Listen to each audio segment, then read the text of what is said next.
Good afternoon, everybody, and welcome to Sideline Talk podcast. We are back for another season. Football is most importantly back in our lives as well. I hope you've all been doing okay. Hope you've all had a very joyful summer, a hot summer. Dale, how are you doing, mate? Very well, very well. Good to be back. Hopefully, we can delve into. It's been a little while. Everyone's busy, got families to look after, school holidays, etc., etc. So yeah, That's it's it. good Yeah. that football's back. I'm glad to be able to talk football again. That mini period between the World Cup ending and the season starting was horrible. And then football's back. So yeah, it's just bring on football every day for the next 9 months. Yeah. And that's it. And like you say, mate, we've all got families and stuff and work keeping us busy. So it's good to take our mind off it with football. I did enjoy a break a little bit. Obviously, the World Cup ended the way it did, was a bit gutting. I mean, as an Arsenal fan, I had a hell of a season last season. Very joyful. But yeah, I'm looking forward to talk about it again. There is so much to get into. I think we will start on Arsenal, actually. Plenty to get into, so Yeah. we'll get cracking. The reigning champions, a very good season for us, obviously. Won the league, lost the Champions League right at the depth, took PSG all the way to penalties, just couldn't quite get over the line. There's a lot of people saying it's ours to lose this year. And I know we're going to get into what's happening with other teams, but obviously a lot of people are saying there's a clear path. There's lots gone on. There's new managers all over the place. Man City got a new manager. They've lost Rodri. They've lost Bernardo Silva. Yourselves in Liverpool, obviously, you've got Areola to bring something new in. You've lost Salah. Um, I want to get your thoughts on that. What do you think Arsenal's is as much to lose as what people are suggesting? Yeah, I think just because it's the natural thing to think, isn't it? They won the league in the end pretty comfortably last season. I know that it's been a long while for Arsenal, sort of finishing second, sort of 3 times on the bounce. You've gone close a few times, and you've kind of just stumbled at that sort of last hurdle. Arteta, as much as whether people like him or hate him, he's finally done what I think most Arsenal fans just wanted him to do, which was don't care how, don't care what you have to do, just finally get over the line, which they've done. Obviously, like you say, went close in the Champions League as well, something that Arsenal have still not quite got over the line in. So I'm guessing that'll be another sort of target for him to aim for now. And I think that's the thing, isn't it? We saw it with Liverpool, we've seen it with City, is that relentless pursuit year after year. No matter if you win, get close, you have to then just dust yourself off, go again the next season. So I think the logical thinking is that Arsenal are strong. They've probably got the most complete squad in terms of there's not a huge amount of gaps to fill. There's pretty much your first 11 is pretty flawless. So yeah, the natural sort of thinking is that Arsenal will be the favourites. But again, football's a weird and wonderful sport. Sometimes, these conversations 12 months ago when Liverpool had won, just come off the back of winning the league pretty comfortably under Slot, and we had an amazing transfer window, what we thought was an amazing transfer window with Isak and Wirtz and Frimpong and all these other players, and then it went tits up pretty quickly. So that you just never know. Football's never as easy as just saying, they're going to win it again. Yeah. Football, as we saw from the first weekend's fixtures, there's a lot of weird things that can happen. And yeah, I think Arsenal are favourites, and rightly so. But it's a long, grueling season, and anything can happen. Yeah. And that first weekend was a bit of an eye opener for everybody. 100%. Yeah, I think I agree. We're in the best position, no doubt, like without a doubt. I think the signings of Zoles, especially him, I think he looks phenomenal for 35 million. We're going to touch on transfer shortly, but I mean that looks like amazing business compared to what other people are going for. You see Liam Delap going for 45, 50 mil. It's just madness. Gamirez and Konza, those three signings could make us even more predominant potentially, but I think there is still work to do. Obviously, we just spoke offline about Martinelli basically going. He's set to be wearing different colours by the end of this weekend. So we do need an extra man on that left, or it's a hell of a lot of pressure for Zolis. I mean, he's just turned it. He's only just stepped into the Premier League, and yeah, he's had an absolutely brilliant start. He played well against City in the Community Shield, played well in the Coventry game, which was a very comfortable victory for Arsenal overall, which most people expected. But yeah, I think we definitely need someone because Trossard brought something, and I think Zolas is bringing that and an extra bit. but all it would take is one injury. And I mean, we're talking about a potential 50, 55, 60 games this season. If Arsenal are really going to be competing at the level they were last season, which I'd like to think we will be, then we're talking about a lot of games and we're going to need depth in those areas. We've got it in midfield. We're just going to need it on the left side as well. But yeah, Yeah, but I maybe think whether they're a bit like Liverpool with Rio, are they going to maybe fast track Max Dowman to pick up the minutes that were probably being picked up by Martinelli on that left hand yeah, side? Maybe Solis has kind of played himself into the first team sort of starting left hand position. You've got Dowman who probably can play left and right. I know he's only a young kid, but if you're good enough, you're old enough. And he doesn't have to start every game. Maybe he can come in for some of the FA Cup games, some of the Carabao Cup games, maybe some of the easier Champions League games where you're at home and you can rest a few players. And I think that's the beauty of the Champions League now is you don't have 6 sort of tough games. You've kind of got them 8 games. You can kind of pick and choose which players play in which games. Some of them games most teams are expected to win, especially the home ones. And I don't think you need to be that great to get through. I mean, yeah. you can pretty much win maybe 2 or 3 games out of them 8, pick up a couple of draws, lose 3, and you're pretty much guaranteed to go That's through. it. So Yeah, I think that helps. I think that is the advantage of it. I know a lot of people are a bit chalk and cheese as to what they think about the Champions League. Some people like it, some don't. But that flexibility is definitely an improvement and an advantage for a lot of teams because, I like you still think. say, Go on. oh, mate. No, I was going to say, I still think that your biggest problem is still the problem that we were talking about last season is who plays through the middle. And I think it kind of Yeah. feels like he's reverting back to Havertz playing through the middle. I don't see your wide options as being that much of an issue. Obviously, you've got Solis, you've got Dowman, you've got Saka, you've got Madueke, and I'm sure there's probably some other players who I can't think of off the top of my head who can maybe play out there. But ultimately, I still feel like your biggest problem is going to be through the middle. I just don't. Havertz is always scored sort of big goals, but he's never going to be that guy. I don't think who you can rely on for the whole season. Gyökeres, I think, again, people will look at his stats and probably say he scored 20 plus goals, which is what he was brought in for last season, but he kind of flatters to deceive at times. It doesn't. He's probably not the most Arsenal type player. When you think of Arsenal and I think of Arsenal, you think of the Bergkamps, the Henrys, Saka. They're all sort of silky, smooth players, and he's kind of a bit more of a bull in a china shop where he's just a lump, isn't he? Like, he kind of feels like he batters his way through, and he looks sort of convincing at times. And I still think that's the biggest problem for Arsenal. And I think that, we spoke off air about potential links to Rashford. I think that's the perfect signing. I generally think that's the perfect signing. He can play through the middle if you need him to. He can play out on the left. He could probably play on the right if he absolutely had to. And I think that's the way football's going now. Is that the number 9 position outside of Haaland, all of these strikers, maybe even Isak, they're not really strikers in the sort of the full sense that we know them historically. They're kind of these sort of hybrids who can play left, they can play right, they can play through the middle, and I think that's the way that most teams are going now. But yeah, I think that for me would be still the only area that I would say Arsenal probably should be strengthening. I know he was looking at Vinicius Junior. Obviously, that didn't quite happen. I know there was some sort of brief links towards Barcola before he came to Liverpool, but I don't really think that's the type of player you need. I just think you need a striker. I think that's what you need, and I personally kind of expected maybe Gyökeres to be shipped out this season. I know he's only had 1 season, but I don't think he's the guy who's going to be the one to get you over the league, which is now the Champions League. That's the thing that you want to get over the line in now. I just don't see him being that answer personally.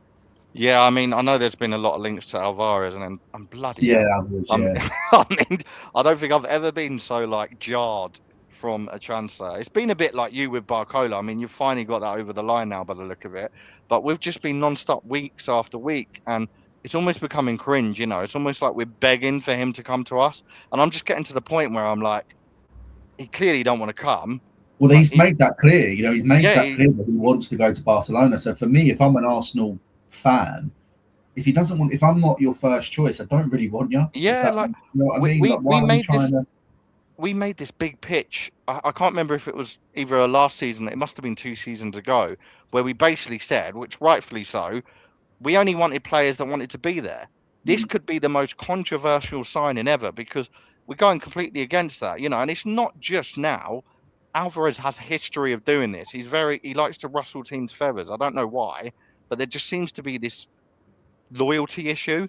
He doesn't seem to stick around long. He had it with City, and then when he went to Atletico Madrid, I don't like the idea of it. And to be Yeah. honest, if the swap deal did happen, I don't think it will, but if it were to happen, I'm not entirely convinced it's going to work out well No, I'm the because, same. I don't yeah, think he's the right type of profile either. I don't really see him coming in and be going, okay, you've got Alvarez. He changes anything. I don't know who that name is. People will say, well, who is it? I don't know. That's the mm, honest answer. I don't see the striker that maybe you need. And it probably goes back to the Isak. I think Isak was probably the one at the time who made the most sense for Arsenal. Obviously, before yeah, he came to us, he was probably the one where he had that really good season at Newcastle. Arsenal just finished second, but they were getting closer. He felt like the one at the time. Like, you put Isak in that team, and all of a sudden mm, that solves the problems. And I think maybe that didn't happen for whatever reason, maybe the price, whatever. But yeah, it just doesn't seem like there's a natural fit for Arsenal to play through the middle. But I think that's most yeah, teams. I think most teams are struggling to fill that sort of number 9 position. that's Um, it. no one really seems to be able to crack it at the moment. But I think that I think, for Arsenal, they're still in a strong position. I think Havertz mm, will get enough goals. I think if Gyökeres stays around, I think he's proven he can pick up goals in various competitions against various teams. He might not be the 30, 40 goal season striker that you kind of crave in, but between him and Havertz, you will score enough goals to pick up enough points to win enough games. But it's just in them big games, in that very final, the Champions League finals, the FA Cup finals. I just can't see them being the. Not to say you won't win it with them, but I just don't see them being the difference, if that makes sense. yeah, I think you're right. We're going to probably have to rely on other players when we've got people like Gyökeres in the middle, and it's always risky, to bring like Martinelli actually had a good season last season, so he bowed out quite well. I am glad he's gone because I think we need an extra level of quality there now. He's won the league. He was our top scorer in the Champions League, and we've just been talking about how well we've done in that. Um, but I mean, he didn't get a single minute against Coventry, neither did Gyökeres. So I think that just speaks for itself. We've realised we need to potentially move past both of them. But yeah, I think with Alvarez, I think we'd be one step forward, two back. I think we'd be getting rid of a problem in Gyökeres, but I think there'll be two problems in Alvarez. Maybe he's not strong enough, but we'll see. I think, like you say, the natural 9 just isn't there anymore. There isn't enough of them, and yeah, we're not the only problem. We're not the only team in that problem. Um, Speaking of like teams needing natural 9s and teams in the transfer market getting rid of players, Aston Villa. I mean, I tell you what, I don't think I've ever seen such madness in one summer. I don't know what the expectation or ceiling is going to be this season for them, but they sold Rodgers, which I'll be honest was inevitable. I think especially after being called up for the World Cup, and being a sort of solid contender for that, he was always going to a top 6 team, even though they were that themselves. I think him just moving to a Chelsea, obviously he had the relationship with Palmer, so that was kind of a bit obvious. Tielemans was another one, right? And then they obviously Konza we've just spoke about moving to Arsenal, and now they're talking about selling Watkins. I just think it's too much in one summer, especially when Martinez has gone to Chelsea as well. Martinez is gone as Yeah, well. And I'm just like, you've just won Europa League, you've just qualified for Champions League, and you're selling. I mean, if you look at their starting 11 last season, I would say that's half the starting 11 just wiped out. And I'm like, I know Emery is absolutely, yeah, don't get me wrong, he's a brilliant manager, and what he's done with Villa has been brilliant. But to sell 4 pivotal players, well, more than 4 now, and then you like even like Dinya and yeah, Marlon and players like that, little yeah. players there, like I just think it's too much too soon. I think it's a real risk. I I think they're think putting it's themselves. they're putting themselves in a really difficult position. But again, I think obviously we don't follow them religiously. We just see the sort of Yeah, the main headlines. I know that they've signed Suzuki, who was I think he was almost at PSG at one point, and then yep, he's pivoted to Aston Villa. It looks like they're in the market for Jackson from Chelsea. Um, so look, they have recruited a few in as well. I know, but like you say, losing the experience of Martinez, Watkins, Dinya, Tillemans, Rodgers, that's never easy. You take out mm, 5 starters out of any team. I don't care whether you're Aston Villa, Arsenal, Liverpool, whoever. You take 5 of their best players out, that it's going to be a struggle. And I think it showed against Brighton. It was Brighton they played, wasn't it? They got pretty demolished. But look, I think the one saving grace probably for Villa is Unai Emery, because he's used to this. You know, he's worked at clubs such as Villarreal. He's worked at obviously Aston Villa, Arsenal, where at the times when he's been at them clubs, he's never had a huge budget to work with. He's always lost probably his best players most seasons, and I think most Villa fans are probably just happy with the fact they've got him. He's the one that it doesn't. I think they probably feel it doesn't matter who comes and goes, as long as Unai Emery's there, they're never going to be in a position where they need to worry too much. Look, they've got big commitments this year, Champions League, and their squad is thinning. And I'm sure between now and the end of the transfer window in a few days, they'll probably bring in one or two more. But I think also they're hampered by the PSR rules, which obviously they've got really rich owners, Aston Villa, but they just can't spend any money, or they have to recruit. Through sales. So obviously Morgan Rogers allows them to have a bit more wiggle room. They've sold, obviously, like you say, Digne got him off the wage bill, Martinez off the wage bill. And to be fair to them, Digne's in his 30s, Martinez is into his 30s. Tillemans £7 million, by the way. I thought it'd be a bit more than that at least. But some of them, I think he's probably on massive wages at Villa in Villa's context, and Tillemans pushing into the 30s now. So some of these players, they would probably argue, even Watkins, I think, is into his 30s now. So some of these players, apart from the Rodgers deal, which they got massive money for, they've probably, in hindsight, look back and go, well, it was probably the right time to move some of these players on. Like you say, ideally, you'd probably want to spread it over sort of one or two, maybe three windows. And doing it all in one window is probably a bit much, but they'll be fine. I think they'll pick up. They had a really bad start to last season as well. Don't you remember? I don't think they picked up a point or a win for the first sort of 4 or 5 games, and then finished the season. I think they finished 4th in the end, didn't they? Yeah, somehow as well, because they fell off, but they still managed to get that 4th spot. I don't know if that was just off everyone around them sort of being a bit. If they get Jackson in, he's not the most prolific striker in the world, but he is an out-and-out number 9. He's quick, he's strong. Yeah, he'll probably play at a level at Villa where that's probably his level in terms of like where he can expect to be playing. Quite similar to Watkins as well, isn't he? Which I think is perfect like for like, in my opinion. He'll probably be. The fans will probably enjoy him. He brings that level of sort of. You never know what you're quite going to get from him. Sometimes he could probably be unplayable, and then other times he's going to frustrate the life out of them. But I think they'll be fine overall. They've got a good manager. They're a good club.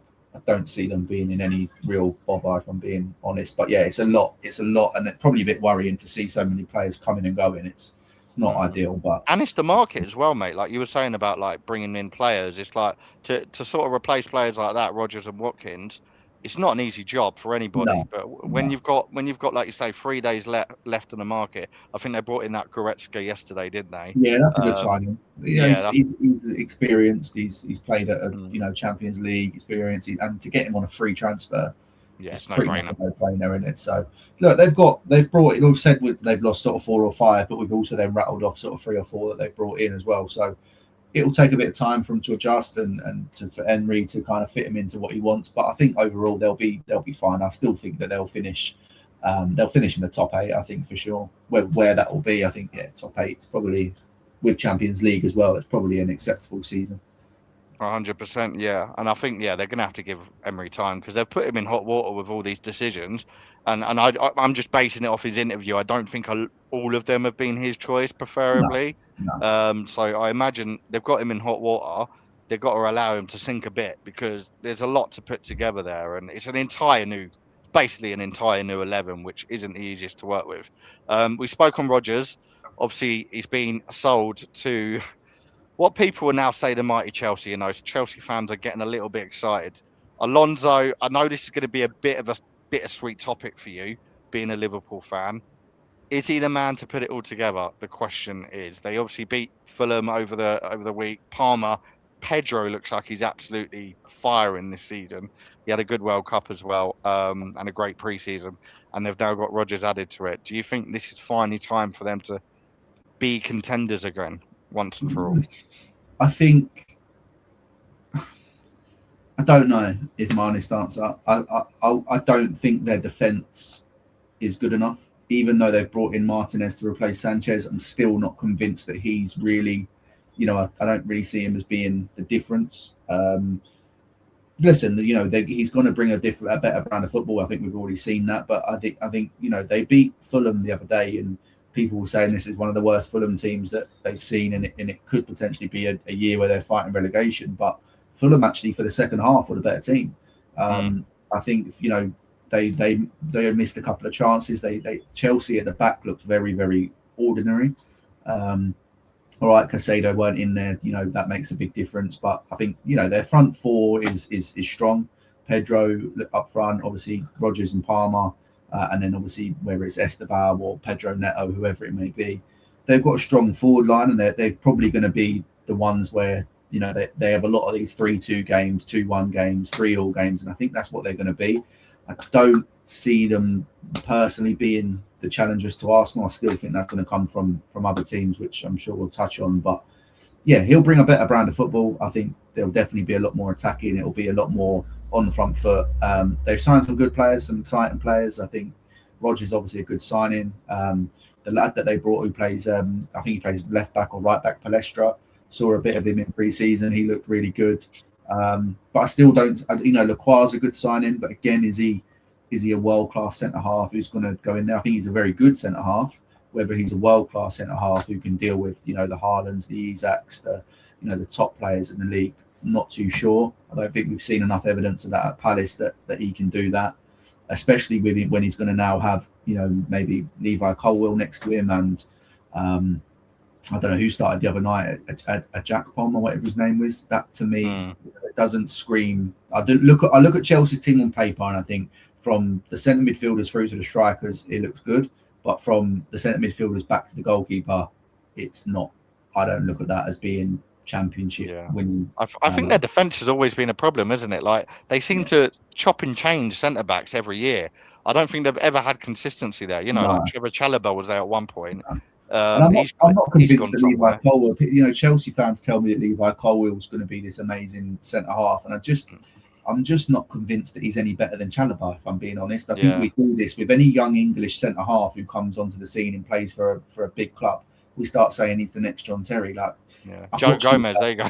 That's the level I think Colwill will be. I think he'll be a Joe Gomez type level player. I don't really see him being that world-class centre half. He's young. He's obviously had a bit of a bad injury last season, coming back from that, and he naturally playing in a back three is definitely better than easier than playing in a back four.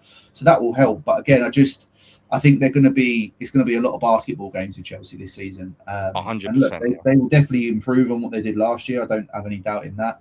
But not having Europe's another big factor, that they only have to play one game a week. So we've seen teams who have done that in the past. That makes a big difference. So rotation of the squad isn't quite so important. They get plenty of rest between games. And look, if Cole Palmer is at his best, like we've seen in previous seasons, then they're always going to be a threat. But they'll definitely be, for me, they'll finish top four quite comfortably.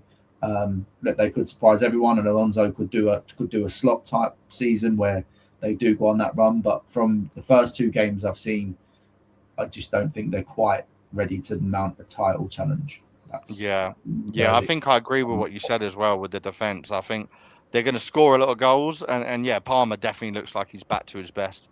It's going to be an interesting season because I think Odegaard is as well. I think there's a lot of people starting to answer critics. Palmer looked like in the Fulham game, he looked like he'd taken it personally, not going to the World Cup. He was incredible, probably one of his best performances in a very long time. And like you say, if he's going to keep that up, then great. But as much as it's going to come from that end, I think their problem is going to be the fact that they just can't keep the clean sheets. And you have to, David Raya has been phenomenal now across God knows how many seasons since he joined Arsenal. And that's played a big factor into where we are. You haven't seen us winning 3-0, 4-0 every game. It's the fact that when we get just one or two, we're able to push over the line. Chelsea aren't going to be able to do that with the defence that they've got. I think as well, they've never had, Lavia's never really been fit. Reece James, we know, can't play more than 20 games a season. Casado's currently out injured. So, they've not really, Enzo looks like he's half 1 foot out the door. So that midfield area isn't that strong for me. You take if Lacroix gets injured, all of a sudden you're looking at Levi Colwill with a couple of maybe younger centre halves next to him.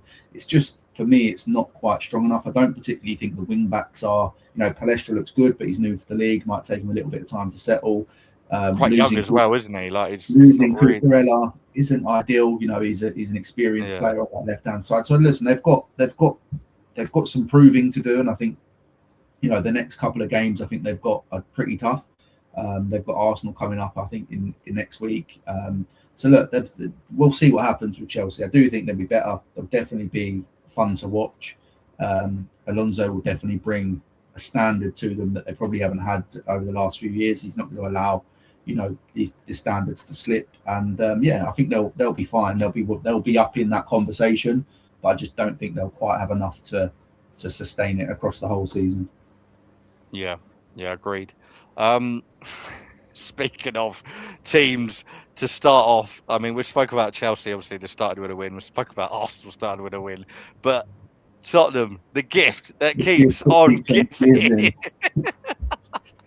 Oh, talk to me, Dale. I mean, obviously, look, I'm not going to give them too much stick because I looked at the starting 11 of that side, and it's nowhere near what they're going to have in probably a week's time, 10 days time.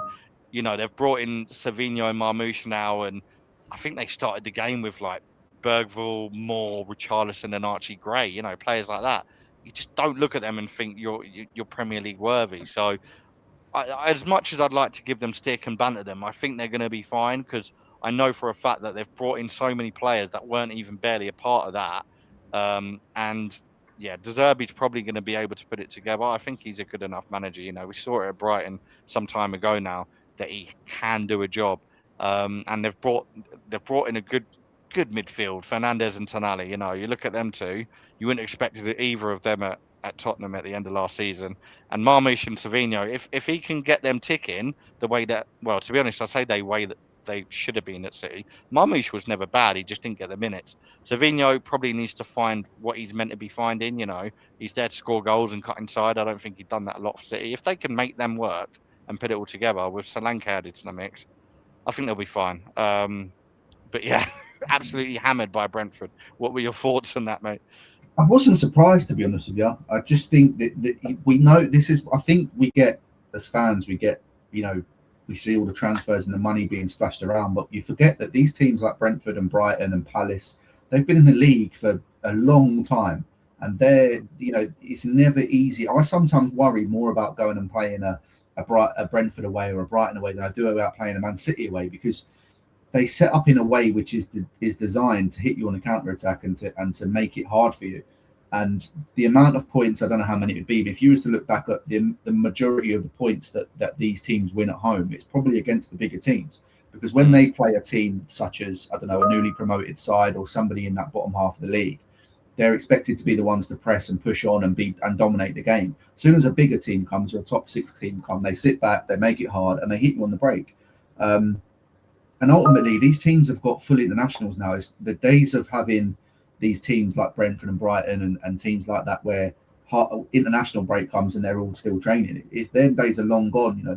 They've got full internationals across all of the positions pretty much. I think Igor Thiago went to the World Cup with Brazil. I'm pretty sure. This is a Brentford striker getting into the Brazil national team squad for a World Cup.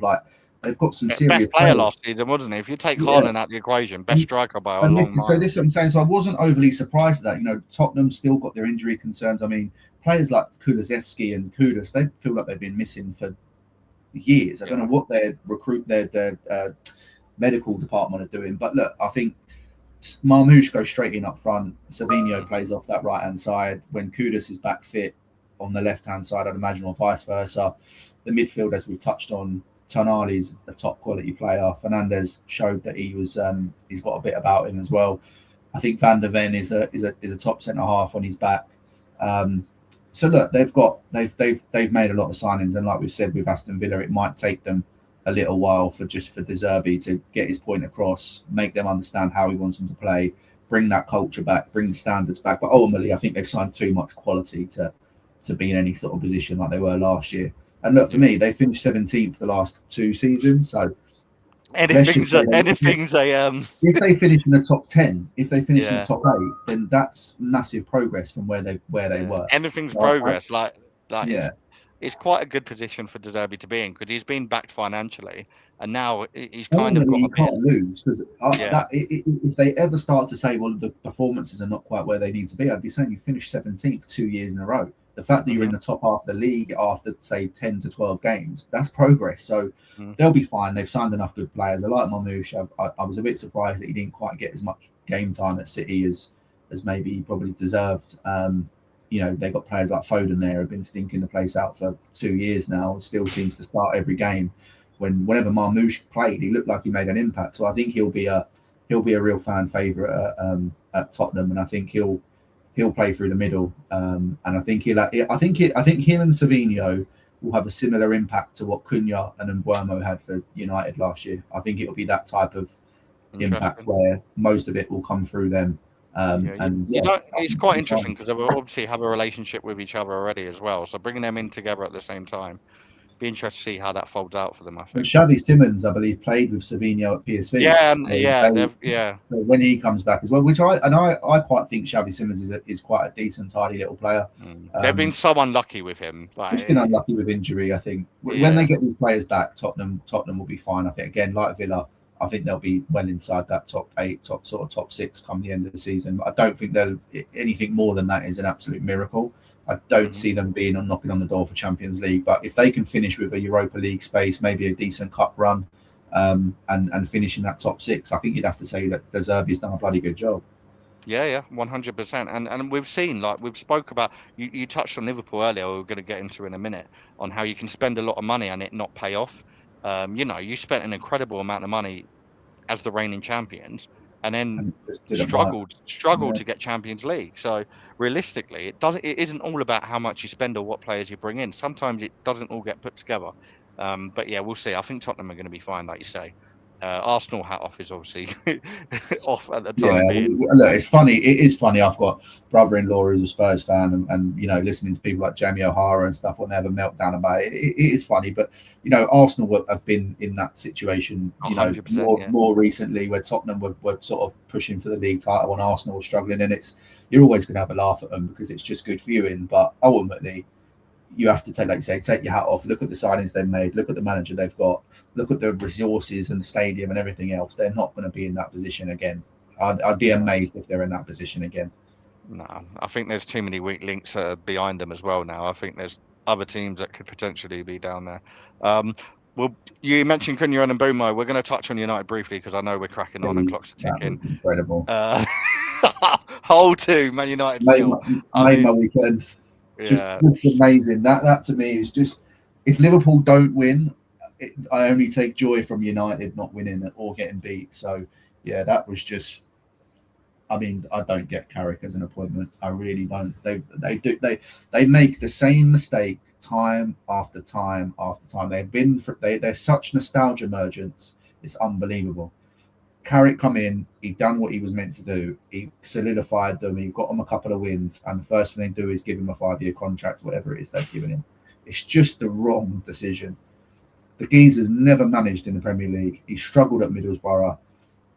It's just a car crash waiting to happen. And they've got to be wanting to be up there this year, surely. Like with the signings they've brought in, you look at Santos, you look at Tielemans, like we spoke on, and they've just brought in Baleba as well, who was, in my eyes, an obvious top 6 candidate. Like he'll make a difference. Yeah. I'd like to think that. I said it to my friend. I got a friend who's a United fan, and I texted him when I was watching the game because it was the 12:30 kickoff. It was new season's just started at United. It's always that sort of just watch whatever's on. And I saw the team sheet come out, and Luke Shaw and Harry Maguire still starting for a Man United team in 2026. It's crazy. It's absolutely crazy. And then I looked at their back 4, and they had Heaven, Lamans. I don't know who started at right back, Mazraoui. And I just looked at that back 4 or 5 and just thought, Jesus, that is so poor. Yeah. This is Man United. That is awful. And it doesn't surprise me they got beat because, again, they just. I think sometimes going to a newly promoted team away first day of the season is difficult because they've got. Look at Brentford. We've spoken Brentford. Yeah, I mean, it happened to us first game of the season not so long ago. But they didn't look like scoring United. They did not look like score. I don't recall their goalie making a save like a proper. I think that's concerning, isn't it? When you've got the best midfield, one of the best midfielders in the league in Bruno Fernandes. And after last season, a lot of people will potentially say the best. You've got Bruno Fernandes, you brought in Tillemans, who's an attacking asset as well. You've got players like Cunha and Mbumo, Sesko, Diallo. You've got all these different players and all these attributes up top. You'd like to at least expect to get something out of that, some sort of They goals offered or nothing. They offered yeah, nothing.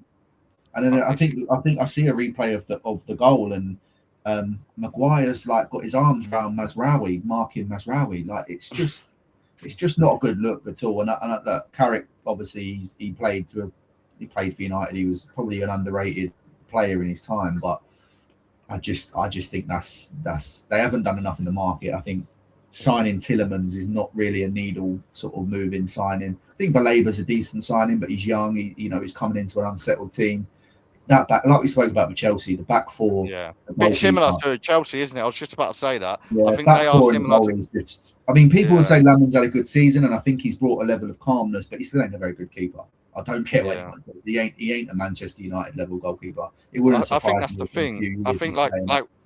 like we said with Chelsea, I think Chelsea have got it all pretty much covered in the top, in the front three and the middle three potentially. But I think their defence and goalkeeping, like Man United, is just a bit all over the place.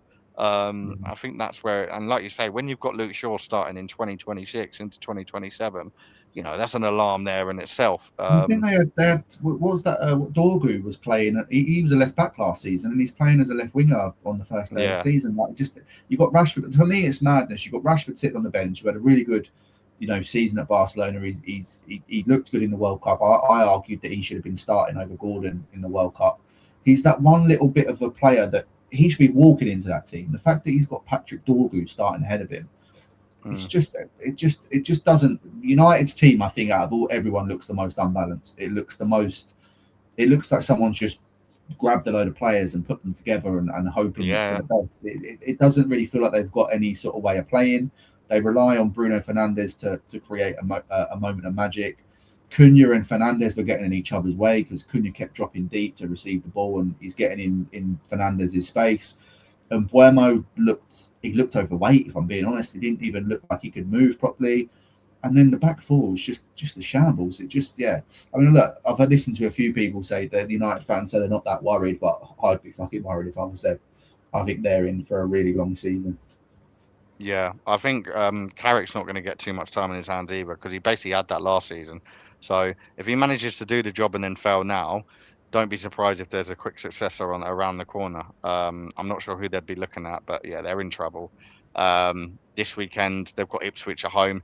That's got to be a 3-pointer for them. I Got think to if win not, that. then Yeah, he's got to win that. He can't. I don't think there's any room for him to lose away at Hull the way they did, and then lose the following game away at home yeah, to Ipswich. If that's they got to be lose a that, boardroom meeting if they do. if he I don't, loses that, he's under pressure straight away because that's yeah, that's just not acceptable for any top 16, let alone United. They have to win that, and I think they have to win it comfortably. They need to win that 3 or 4-0, put on a just really get some good dominant. smiles on faces, don't they? Yeah, Really, just win that 3 or 4-0, get a real dominant display, and I think that will calm everyone down a little bit. But if they lose that, it's just opening the door to all sorts of criticism, and everyone's just gonna have a field day with them. So yeah, they're under pressure already. It's 1 week in, and we're talking about how much pressure they're under. yeah. So, Who doesn't love football? And I last but know. not least, we're gonna get into Liverpool. I actually watched the game, God, obviously yeah, Super Sunday game. Who loves a 4:30? I'll be honest. Look, I'm not sure what I was expecting of it because we've spoke on Villa and how much work has happened there and what's gone on. Newcastle are in a very very similar situation. They're in the same hot water as Aston Villa. Realistically, they've lost their manager. They've lost the absolute engine room of Ramirez, Tonali, yeah. Anthony Gordon. I don't know how. I mean, it's pretty much a similar situation. Kieran Trippier's gone as well, Lost their manager. That's and they've lost Eddie Howe. Yeah, I mean, he done what? Look, regardless of what people want to say, he done wonders at Newcastle. did a good job. Yeah, Yeah, did a good job. realistically turned the table for them, and to lose him in the same couple of months as losing your complete spine and without a doubt your best attacking player after Isaac. They lost Isaac the season before, now lost Anthony Gordon, and they're relying on basically Harvey Barnes and a couple of new signings to do it all for them.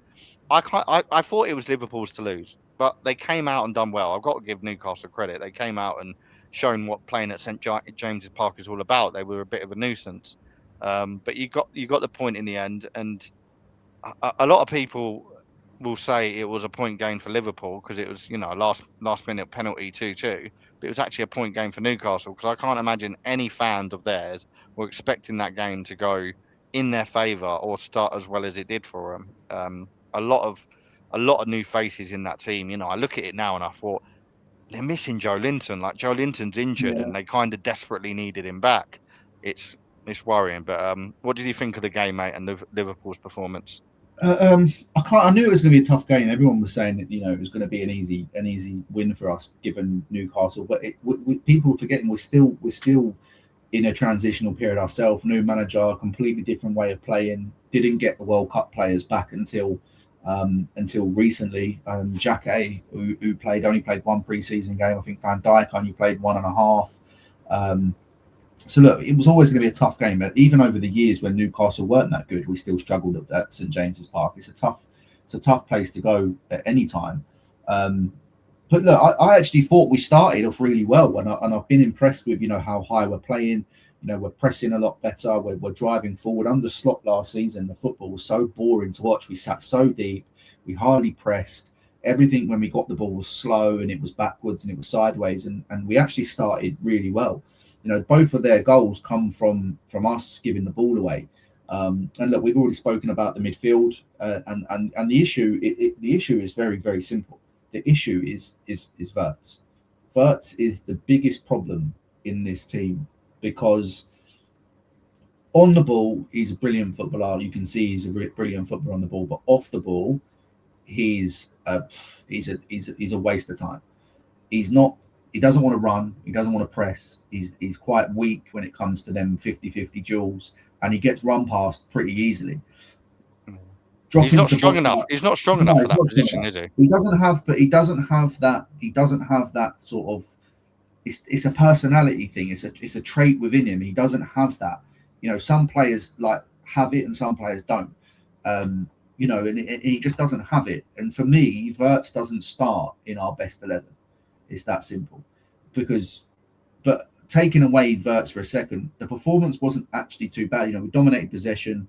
We got caught on the break. Alanga's, he's going to do that to people blame Kirkes. It wasn't Kirkes' fault. The Kirkes and Frimpong, we'll get onto Frimpong in a minute, but Kirkes is asked to do the role of Robertson and Trent, which is to not only provide defensive work but to get forward. So when you're bombing forward at 50 mile an hour and you've gone past the centre midfielders and then the centre midfielder gives it away, it's impossible for that fullback to then turn, run 80 yards especially back. against Alanga. He's literally one of the fastest wingers. So I don't blame him for that because he's been asked to go forward. Gravenberch has made the wrong decision. He's given the ball away. Newcastle have broke, and Alanga's a fucking Olympic gold fucking medalist sprinter. He's probably the fastest player in the league, or one of them. He is, yeah. I'm pretty sure I read a stat that he is. Yeah, and look, he got in and he took his goal well. But I think after that, between the them scoring their first goal and us equalising, we dominated the game. All right, we didn't create hundreds of chances. We weren't knocking on the door, but in terms of just territory and overall possession, they hardly had a sniff. We get the equaliser, and you think, right, okay, we're back in business, and then within 2 minutes, we're back to 2-1 down. That to me that's the issue. We need to, and I'm sure it'll happen. Like I said, we spoke about it. It's the first weekend of the season. Iraola's still figuring things out. He's going to be changing things. He's going to maybe change something different for this weekend, and he's going to find out. And the only way you're going to find out what works and what doesn't is by trying it in a game. Experiments, isn't it? Like how many of these teams are going to be experimenting? Yeah, it's going to take him time to figure out what his best 11 is, what his best system is. So I'm not overly concerned by the performance as such. I'm more concerned with just some of the game management that we've shown, and it's similar to last season that we went 1-0 down a lot last year. We've started off on that front foot again. We've got ourselves back into the game, and then we've gone 2-1 down again, and we've had to salvage it at the end. But ultimately, I've actually been pretty impressed with us in terms of the style that we're going to try and play, and it goes back more to the Klopp style where it's heavy metal, it's on the front foot, we're pressing, and we're going to concede goals from it. But as a fan, I'd much rather us concede that goal because we're on the front foot, we're trying to make things happen. We could replay that scenario, the first goal 10 times, and Gravenberch probably slides the ball to Szoboszlai, and Szoboszlai probably has a shot on goal or scores. So it's just that split-second decision. He gave the ball away and they punished us. But we do need to tighten up in midfield. We do need someone who's going to be a bit more of a sitter. Like Gravenberch and Szoboszlai together isn't a partnership that's going to work because they're too similar. They both want to get the ball and drive forward. For me, the very simple answer is you take Wirtz out of the team. He goes on the bench. He hasn't earned the right to start yet. So Szoboszlai goes into the 10. And then you bring in a midfielder, whether that's McAllister starts or we've been linked to Lamine Kamara.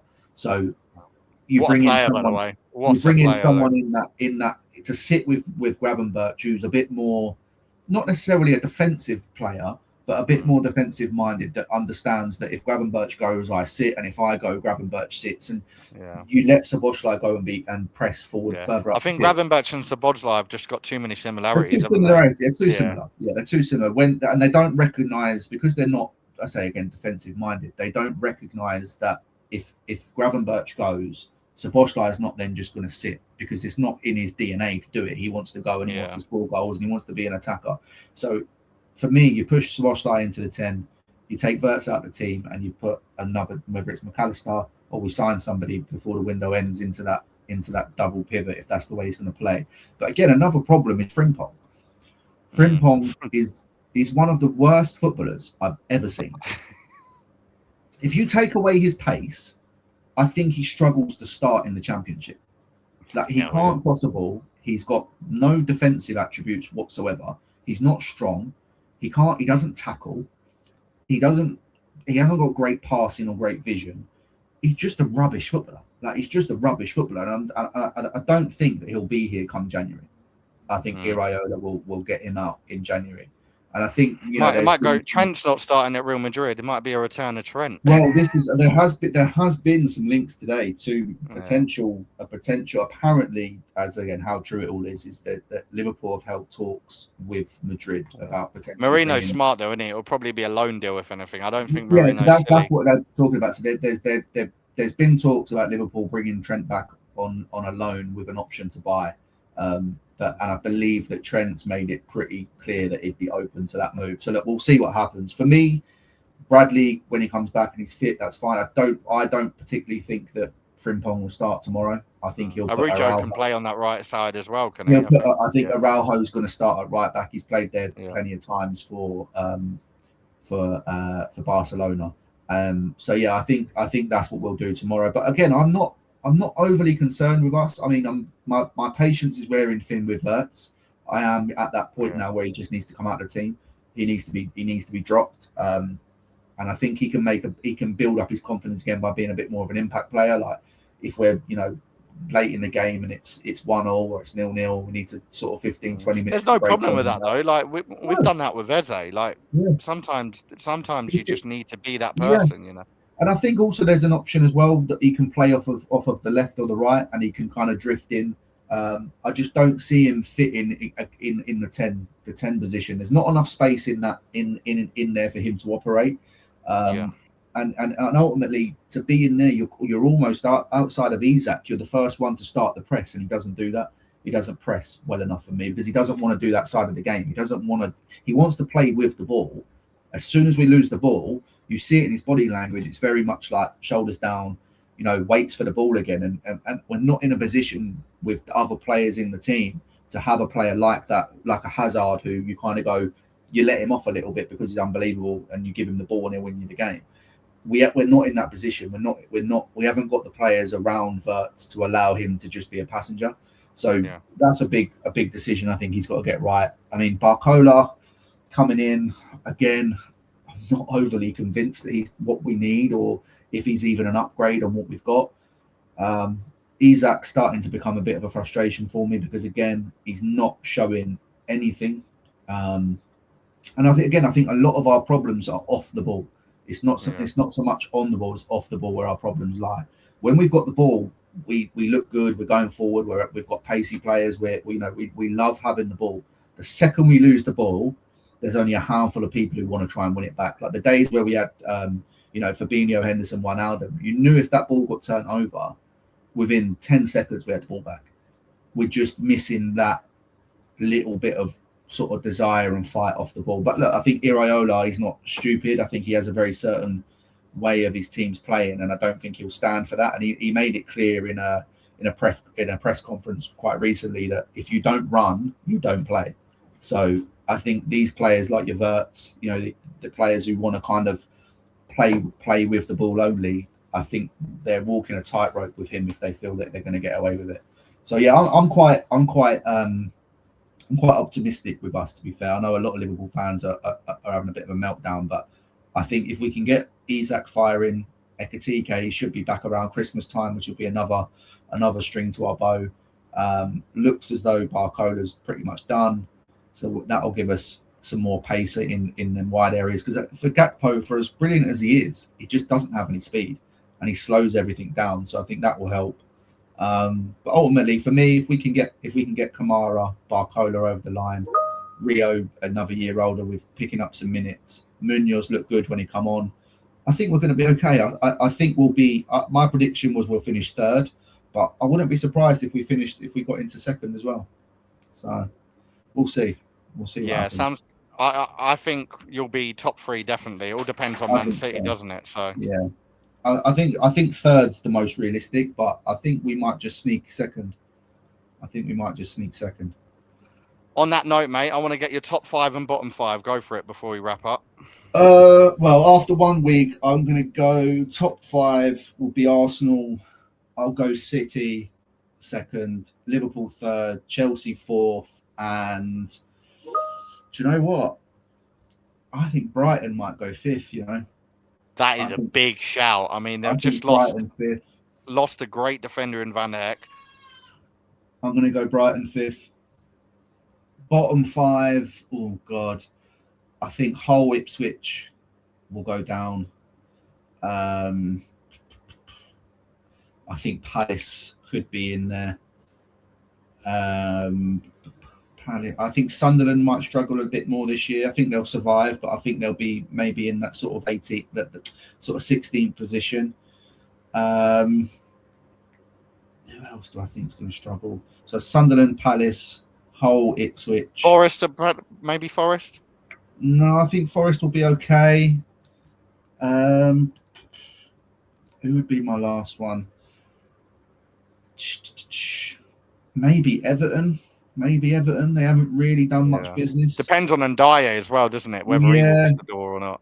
So yeah, I'd probably say them. I'd say them 5 in any order you wanna really take it. I think Coventry might just stay up. You know, I think Coventry might just by the skin of their teeth. If he manages to do that, that's incredible. I think they might just stay up. I think Lampard will. I think they'll get enough points to stay up. But yeah, I think Palace are going to struggle. I think Sunderland with Europe, it's a big ask to do what they did last season.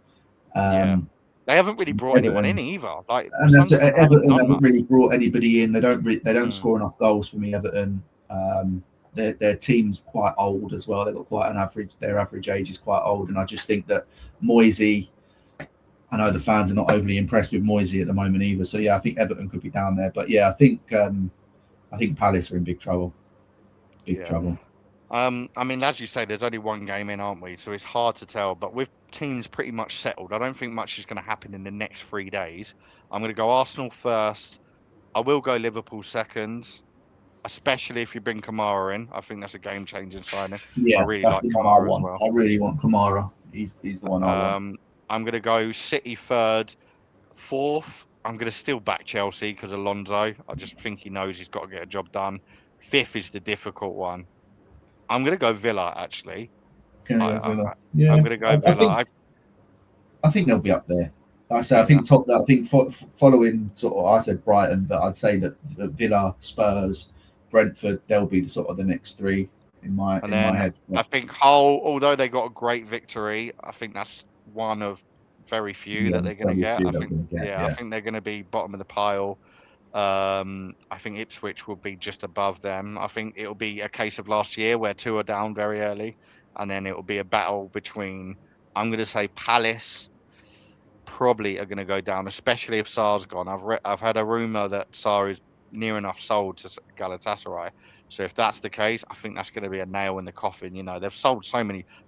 You can't sell LaCroix, Sarr, You know, they've kept Wharton, but what else have they got? Mateta's not wanted to be there for ages either. I can't believe he's still there. Yeah. I Yeah, just don't think they've got much else around them. That's the problem. You know, Wharton yeah. is, for as good a player he is, he ain't going to win you many games on his own. And then above that, I'm going to go Coventry and then Forest. I'm going to agree with you, actually. I think Coventry could. I don't think they were terrible against us. I think they just got outplayed and unlucky with the fixture.